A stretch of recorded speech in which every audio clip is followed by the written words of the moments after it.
북코스모스가 읽어보고 추천하는 이달의 책. 설탕 중독.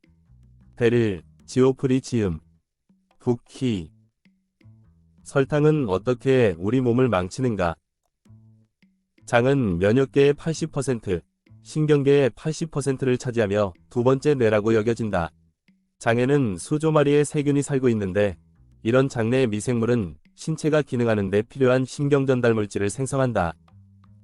식욕과 기분, 수면, 근육 이완을 조절하는 세로토닌의 95%, 쾌락과 관계된 도파민의 50%, 기타 신경전달 물질 30여 개가 장내 미생물에 의해 만들어진다. 장내 세균은 피부 건강, 면역계, 열량 소모량, 체중, 발병 가능성 등 건강의 다양한 측면을 결정한다. 위장관에 사는 세균 대부분은 좋은 친구들로 몸에 이로운 일을 한다. 그러나 일부는 아무 이득도 해도 주지 않는 세균이고 몸에 나쁜 영향을 미쳐 질병을 일으키는 세균도 있다. 몸이 건강하고 균형 상태에 있으면 풍요로운 장내 환경에서 세균이 번성하므로 우리는 이들이 제공하는 이점을 누릴 수 있다. 하지만 한편으로 세균은 질병을 불러올 수도 있다. 설탕이나 항생제 같은 물질, 여러 가지 약물 또는 화학물질 등은 장내 환경을 산성화하고 염증을 일으켜 더 많은 세균을 어둠의 세계로 몰아넣는다. 나쁜 세균을 제거하는 유일하고 지속적인 방법은 장내 환경을 건강하지 않게 만드는 음식을 끊는 것이다. 항생제를 투여하여 세균을 무력화시켜도 다시 세균이 돌아오면 몸은 훨씬 더 나빠진다. 왜냐하면 약이 환경을 더 유독하게 만들었기 때문이다.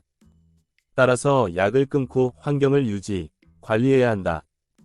설탕과 인공 감미료는 장내 환경을 파괴해 장 건강에 악영향을 미치는 흉악범이다. 설탕은 젖산으로 분해되는데 산은 금속을 부식시켜 자를 수도 있다. 설탕을 먹으면 시간이 지나면서 자악누수가 생겨 독소, 곰팡이, 효모 같은 물질이 혈류로 흘러들 수 있다. 내 경험상으로는 거의 모든 사람이 장 내벽에 누수가 있다. 현대인은 여러 경로를 통해 독소에 노출되기 때문에 장 누수를 피하는 것은 불가능하다. 그럼에도 장 누수가 가져올 위험을 최소화하기 위해 최선을 다할 수는 있다.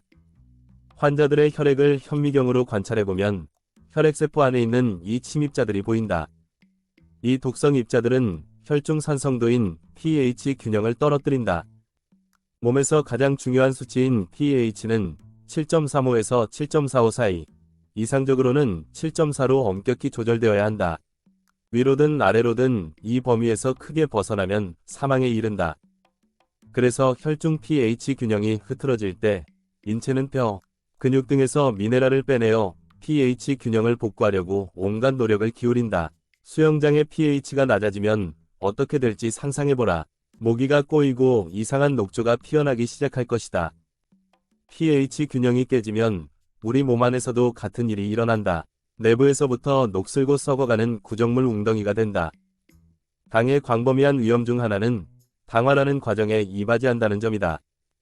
당화는 포도당 분자가 단백질이나 지방 분자에 결합할 때 몸 전체에서 발생하는 반응인데 이 과정에서 생성되는 해로운 자유라디칼을 최종당화산물이라고 한다. 최종당화산물은 염증을 악화시키고 조직을 산화시키는 파괴적인 물질이다. 당화로 인한 손상은 혈관벽의 콜라겐을 약화시켜 당뇨가 있는 사람에게 고혈압을 일으킬 수 있으며 뇌졸중과 동맥류, 노인성 반점 및 주름진 피부를 유발할 수 있다. 더 나아가 당화는 알츠하이머병과 치매를 일으키는 뇌의 플라크 형성에도 일조한다. 당화의 정도를 측정하는 가장 좋은 방법은 당화혈색소 검사다. 이 검사는 적혈구의 헤모글로빈에 얼마나 많은 포도당이 결합해 있는지를 측정함으로써 평균 혈당 수치를 알려준다. 당화혈색소 수치가 높을수록 암과 심장병에 걸릴 위험이 커진다. 암세포는 설탕을 먹고 자란다. 암은 미국에서 심장병의 뒤를 잇는 두 번째 사망 원인으로 매년 60만 명이 암으로 목숨을 잃는다.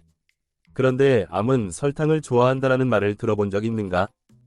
인체의 다른 세포와 달리 암은 지방을 연료로 사용할 수 없으며 오직 당분에 의지해 생존한다. 건강한 세포들이 사용하는 산소 대신 암은 현미성 호흡인 발효에 의해 에너지를 얻기 때문이다. 이 과정에서 지방은 발효되지 않고 설탕만 발효된다. 건강한 세포가 산소를 이용해 에너지를 얻을 때 하나의 포도당 분자로 최대 36개의 아데노신삼인산 분자를 만들 수 있는 반면 현미성 호흡 과정은 단지 2개의 ATP 분자만을 생성한다고 알려져 있다. 결국 암세포는 정상세포와 같은 양의 에너지를 얻기 위해 18배나 더 많은 당을 대사해야 한다. 따라서 암세포는 생존을 위해 그저 당이 필요한 정도가 아니라 엄청난 양의 당이 필요하다. 식단에서 당을 제거하면 마치 테러리스트의 자금 지원을 차단하는 것처럼 암이 퍼지는 것을 훨씬 어렵게 만들 수 있다. 결론적으로 말하자면 당은 우리의 친구가 아니라 암의 친구인 것이다. 설탕 중독. 베릴, 지오프리 지음. 붓기.